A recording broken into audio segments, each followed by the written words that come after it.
Hello everyone, Bryce K. Nielsen here. It's been a little while since I've done a video, but I've been promising to do this one and I don't want to let anybody down. My topic today is Think and Grow Rich, the first principle of success, which is actually chapter 2 in the book, chapter on desire. I have two different versions of the book, I should say. I have an ebook and I have, which was revised in 2000, and then I have an audio book, which was it's actually, I took it from a video, and that one has updates for 2001, so I'm not sure the exact date on that one, but that one has more contemporary editor's notes in it. Some of the notes that I took are based on the editor's notes. I've been listening to this every day for the last week, for more than a week actually. And I just took some notes on it today. I wish I'd done that sooner. I will do that in the future because I want to get this video done a little bit earlier on a Sunday. I'm planning to do this every week. I'm going to do one chapter. This one was 3 chapters because I was going through all the introductory material too. So it took me close to 2 hours to listen to this material every day, but I have lots of listening time. So I have a lot more time for listening than I do for watching videos. So that's why I did it that way. So Napoleon Hill published this book in 1937, and the backstory to it is that he was commissioned by, that he had a job writing biographies or writing interviews with successful people in 1908. The first person he met was Andrew Carnegie, the multimillionaire, which would be billions now, who created the biggest steel company in the late 1800s. Very rich and powerful man. And he gave Napoleon Hill the challenge of writing about the principles of success, the secret of success. The secret of success is mentioned throughout the book, at least once in every chapter, according to Napoleon Hill's narration, but he never identifies by name what the secret is. You have to figure it out for yourself. You can't buy it, you can't give it away, you have to find it. But he does give some hints as to how you can find it. He says, if you're ready to find it, then you already have half of it. In the introduction, he lists off a whole bunch of famous people, successful people that he interviewed before writing the book. I mean, like I said, it was 1908 and it published in 1937, so that's almost 30 years. Andrew Carnegie suggested it would take about 20 years to write the book, but it looks like it was actually longer than that. And he was not being paid. Andrew Carnegie introduced him to people and paid for his travel expenses, and that was it. So anyway, Napoleon Hill taught these principles. The same principles were accepted by Thomas Edison and his associate Edwin C. Barnes, Henry Ford. Those are some of the examples that are mentioned frequently. And it's not about knowing the secret. It's not about how much schooling you have. Thomas Edison only had 3 months of school. It's not in the book here, but I know Bob Proctor has really benefited from reading this book. And he dropped out of high school in 9th grade. So it's not about education. It's about understanding and applying these principles. And Napoleon Hill also said at one point that he spent 25 years investigating this information so that other people wouldn't have to spend all that time. It says, riches are not beyond your reach. Money, fame, recognition, and happiness can be had by you if you are ready and determined to have these blessings. I did that quote as a post a short while ago.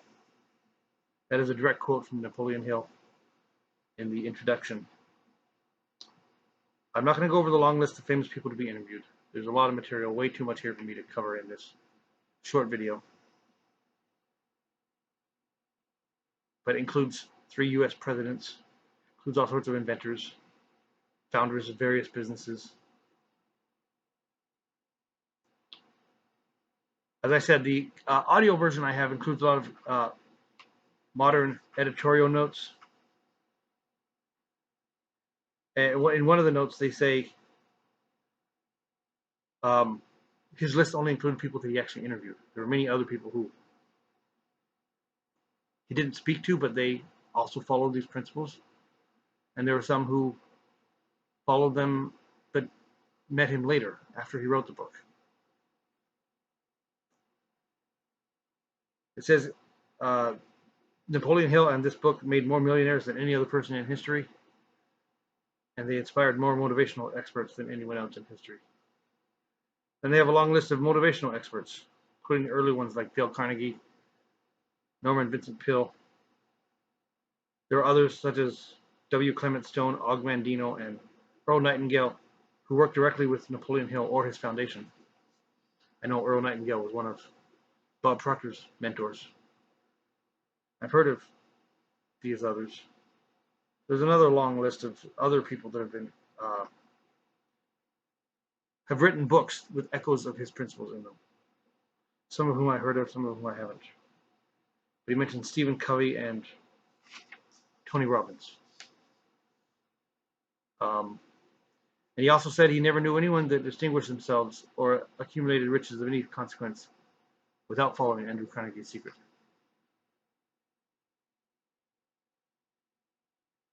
The editor's note says that this is not a book you want to jump around in or just pick and choose what you want.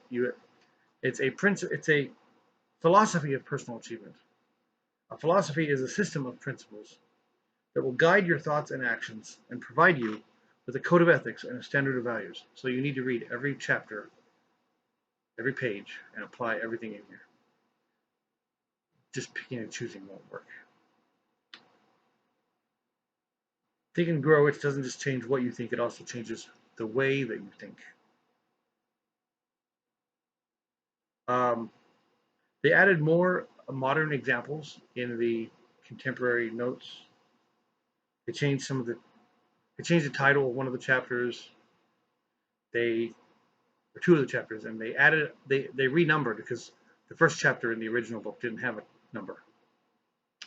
So you may see me listing 2 different numbers for the same chapter. That's the reason, because in the version I'm listening on audio, they start with chapter 1 rather than an unnumbered chapter, and it's all the same chapters. They just added number 1 at the beginning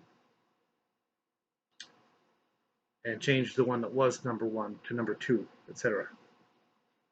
They fixed some modern grammar. They left out some examples that maybe don't seem as applicable. Some of the shorter examples. They said that they kept all the stories in, but when I was looking through a list of shorter examples where they had only spent 1 paragraph on each person, some of those were omitted in my audio version. Like there was one guy that created a chain of cigar stores. I guess they felt that would be socially irresponsible to keep that in there. So that one was not mentioned in the audio version that I was listening to. But it is in my ebook version.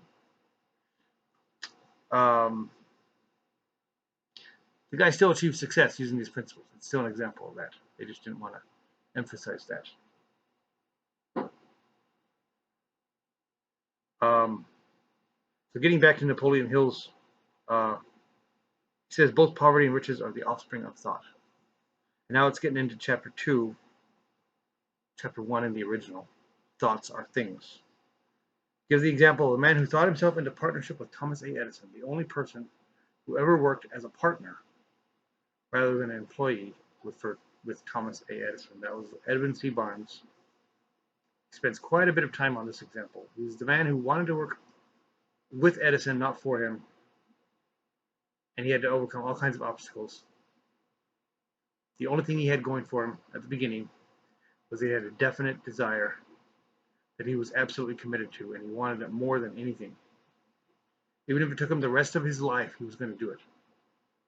And he achieved it. He wound up being the one that sold one of Edison's inventions when all of his other sales staff thought that it was impossible. He literally thought himself into a partnership with Thomas A. Edison. He just showed up at his laboratory, or his office, even though he had to ride on a freight train in order to get to New Jersey. Napoleon Hill says, opportunity is often disguised as misfortune or defeat.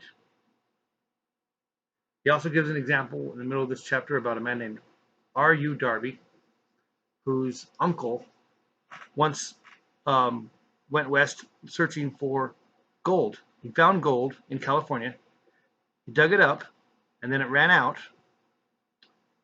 and he and his nephew wound up leaving, not knowing there was more gold there. And so it was a classic example of giving up too early. But R.U. Darby learned from the experience and later became a salesman selling life insurance and used that example to drive him. There was also an example of R.U. Darby's uncle. There was a child who was the daughter of one of his tenants who got him to give her money, even though he was determined not to do it, because the child wouldn't back down. My mother just has to have that money. It was great. It's a great example. It was only 50 cents, which back in those days was quite a bit of money.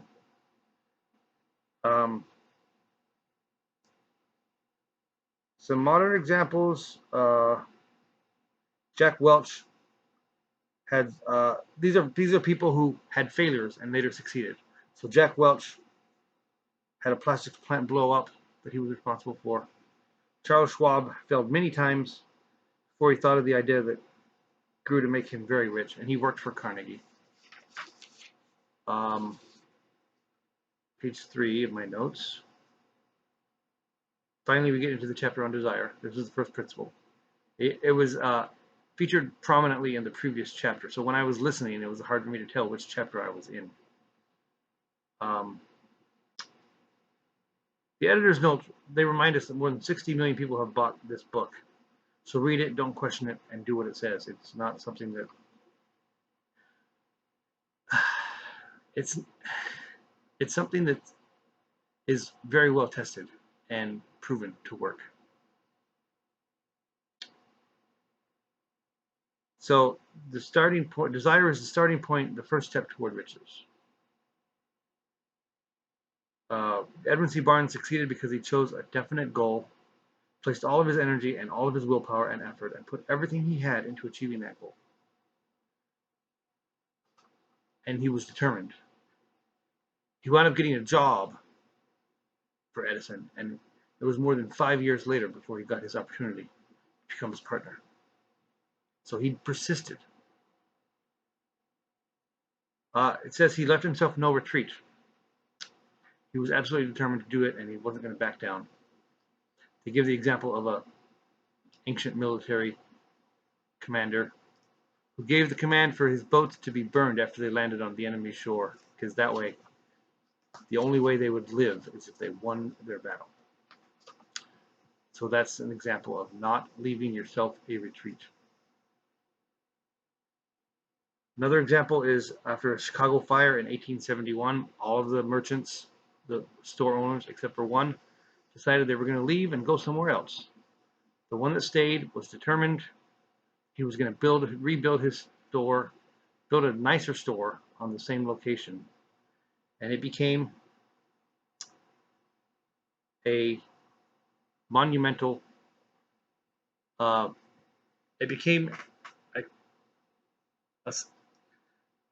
struggling here. It was quite an achievement, and when Napoleon Hill wrote the book, more than 60 years later, that store was still there. I haven't checked on it since then, but the guy's name was Marshall Field. The others did what was easier, to go and find some someplace that was easier to build a store. Wishing doesn't bring you riches. Desiring riches with a state of mind that becomes an obsession, then planning definite ways of or means of acquiring it. Backing those plans with persistence, which does not recognize failure. That's what will bring riches. Having a hard time reading my own notes. All right. So Napoleon Hill gives, I'm going to end with this probably. Napoleon Hill gives 6 steps by which you can, a definite, practical method by which you can, your desire for riches can be turned into its financial equivalent. I have not done this yet. A couple of these steps are going to take a little bit of thought, but I'm going to do this tonight.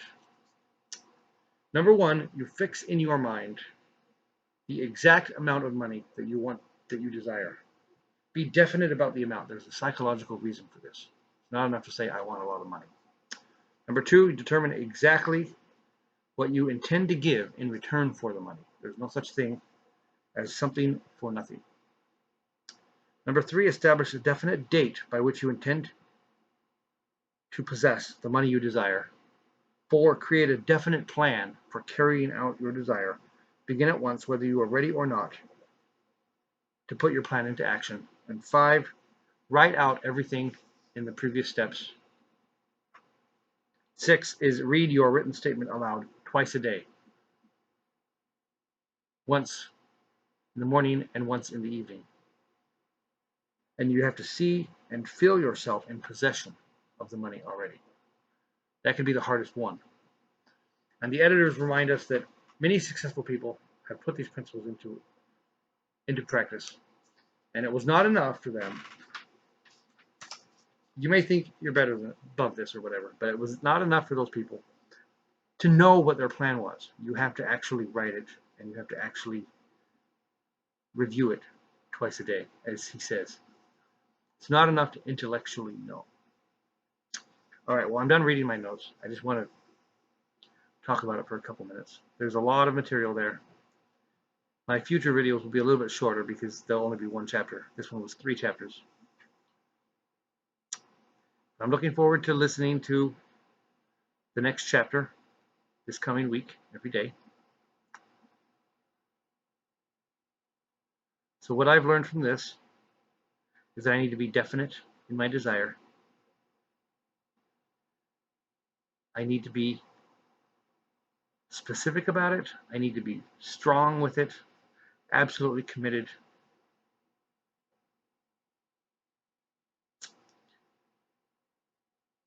And this system has helped so many people that there's no way that I can fail if I do this. And I hope everybody else will take encouragement from this as well. I'll keep you posted on what happens after I write my plan. But next Sunday, I will do another video on chapter 3/4 in my audio version, which is the next principle, which is called faith. And it is explained in my editor's note, in an editor's note in my audio version, that Napoleon Hill does not refer to religion when he talks about faith. He has a specific meaning in mind. I'll get into that next week. Anyway, I hope you've all found some value in this explanation of my study of Think and Grow Rich. I would encourage any questions or any suggestions you want to make of something important that you think I left out. I probably left out quite a bit of stuff because it is almost 2 hours to listen to the part that I've summarized in about 20 minutes. I will also post a link to my audio, the YouTube video that I got the audio from, once I find that.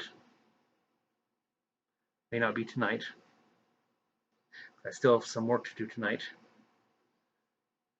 Anyway, I've missed doing videos. I've been very busy. Some other training I've been doing. I'll let you know a little more about that soon. Anyway, hope everyone found some value in this. Go ahead and like, comment, and share. If you're on YouTube, you can click below if you want to know more about the business that I'm with. But that's not really what my video is about today. I'm just trying to help people learn the principles that have helped so many thousands, millions of people to find success. I don't know the exact number, but I'm sure it's large. I'm a math nerd. I should know these numbers. But anyway, it keeps changing, I'm sure. Like I said, Bob Proctor swears by this book. He's been studying it for nearly 60 years, and he really inspires me. I had a copy of this book in my home when I was young. One of the few motivational books that we had. I don't know what happened. I wish I'd been following that, applying it. I'm sure I was in a read it now and do something about it later kind of mode in my brain. Wish I had been different than that. But it's not too late. A video I was just watching, Zig Ziglar said when he was 45, which is my age, he was broke and in debt. He was already very successful in network marketing, but he somehow got himself into a bad financial state. And plenty of people have achieved their success after that age. So I want to encourage anybody who's watching this, don't think it's too late. You can change your mindset. And this book, Think and Grow Rich, will help you with that. I'm very grateful for it. And I'll see everybody later. Have a good night.